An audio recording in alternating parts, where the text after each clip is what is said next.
한류 효과와 관련이 있는 분야라 할 수 있는 K 콘텐츠 상품들이 과연 해외에서 얼마나 잘 판매하고 있는지 내용을 알아보도록 하겠습니다. 먼저 콘텐츠 산업 수출의 추이인데요. 한국의 콘텐츠 산업 수출액은 2016년 60억 불에서 2021년 124억 불까지 꾸준하게 매년 증가하고 있다는 것을 확인해 볼 수 있습니다.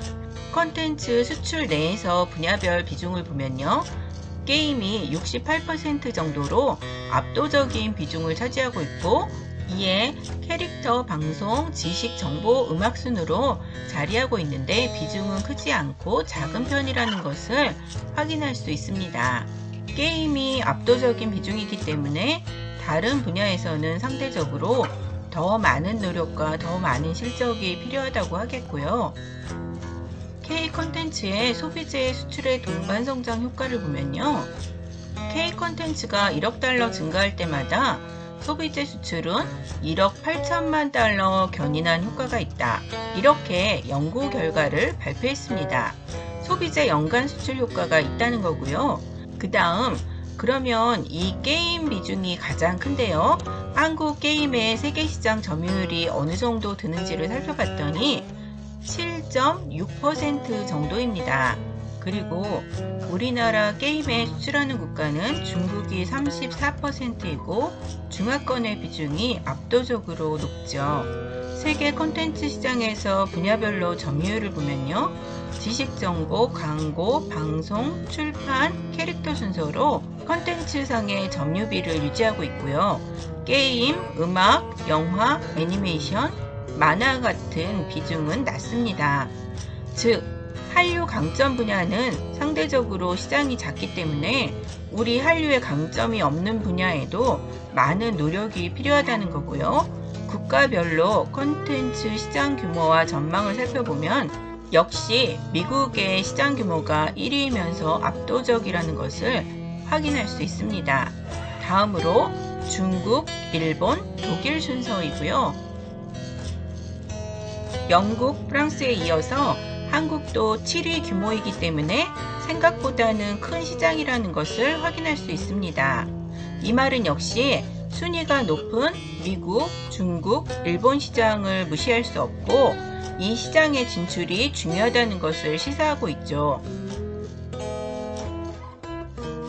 K 콘텐츠 국가별 수출 비중을 살펴보면 중국을 비롯한 중화권, 즉 중국, 홍콩, 대만이 되겠죠. 중화권 비중이 역시 게임 역량으로 가장 높고 이후에 일본이나 동남아, 이와 같은 아시아 시장이 아직도 높다는 걸 알 수 있습니다. 음악, 방송, 영화의 수출 비중을 중화권과 비중화권으로 나눠서 본다면 중화권 수출 증가는 정체 추이지만 중국 등을 제외한 비중화권 국가는 뚜렷하게 증가하고 있습니다. 즉 게임은 중국이고요.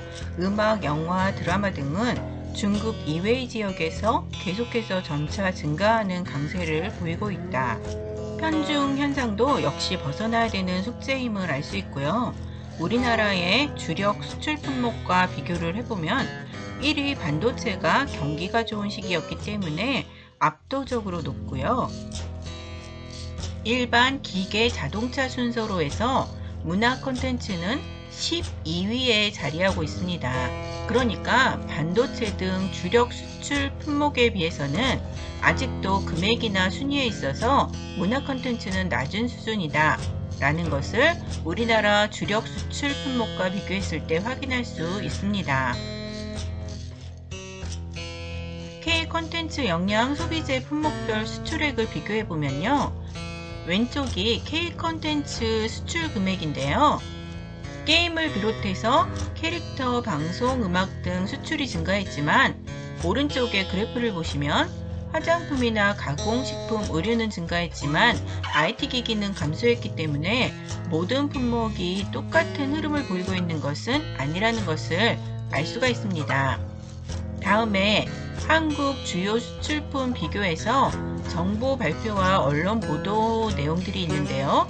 위에 있는 그래프를 보면 콘텐츠 산업 수출액은 가전, 2차 전지, 전기차, 디스플레이보다 수출이 더 많기 때문에 주요 품목을 넘어서 우리나라의 대표적인 수출 품목으로 자리 잡았다.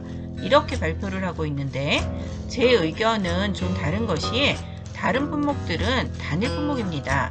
가령 2차 전지랄지 전기차랄지 OLED 같은 디스플레이에 비해서 단일 품목에 비해 많다고 해서 대표 수출 품목이라고 하기엔 무리가 있다는 말씀이고요. 다음에 정보 발표 및 언론 보도 내용 중에는 K문화 콘텐츠 수출이 1억 달러 증가할 때 화장품, 식품 등의 소비재 수출도 1억 8천만 달러가 증가하는 것으로 분석됐다라고 발표를 했는데 근거를 추출해보면 이게 한국수출입은행에서 연구한 자료에 근거해서 발표한 것입니다. 거기에도 내용이 K콘텐츠 수출액과 관련된 소비재 수출액으로 구성된 패널 데이터를 회귀 분석한 결과 K콘텐츠 수출이 1억 달러 증가할 때 관련 소비자 수출은 1억 8천 달러 증가를 견인하고 있는 것으로 추정된다고 나와 있습니다. 그러니까 확실한 것이 아니고 추정 품목이고 분석 기법 중에 하나일 뿐이라는 것이죠. 확정치가 아니라 수용치이고 이 견인 효과 분석 기법 중에 하나니까 이게 명확한지에 대해서는 다소 의문을 가질 수 있다. 이렇게 볼 수 있겠습니다. 이상으로 공공기관 자료에 기초하되 최대한 국뽕을 좀 뺀 관점에서 한국 콘텐츠의 수출 실적을 바라보면 K콘텐츠 직접 수출액은 아직은 생각보다 크지 않다. 다른 소비재 수출 견인 효과도 추정치이다. 게임 비중의 편중, 중화권의 편중이 크다. 게임 외의 분야는 중화권 지역에서 증가 추세이다 라는 것을 알 수가 있었고요. 하지만 그럼에도 불구하고 우리나라 브랜드 이미지 제고를 위해서 공산품에 비해서는 아직 많이 부족한 서비스 산업의 수출 확대를 위해서 K콘텐츠의 직간접적인 수술은 무시해둘 수 없기 때문에 지역별, 품목별 수출 전략을 포함해서 꾸준히 힘을 실어주고 노력해야 한다는 것을 알 수 있는 그런 내용이었습니다.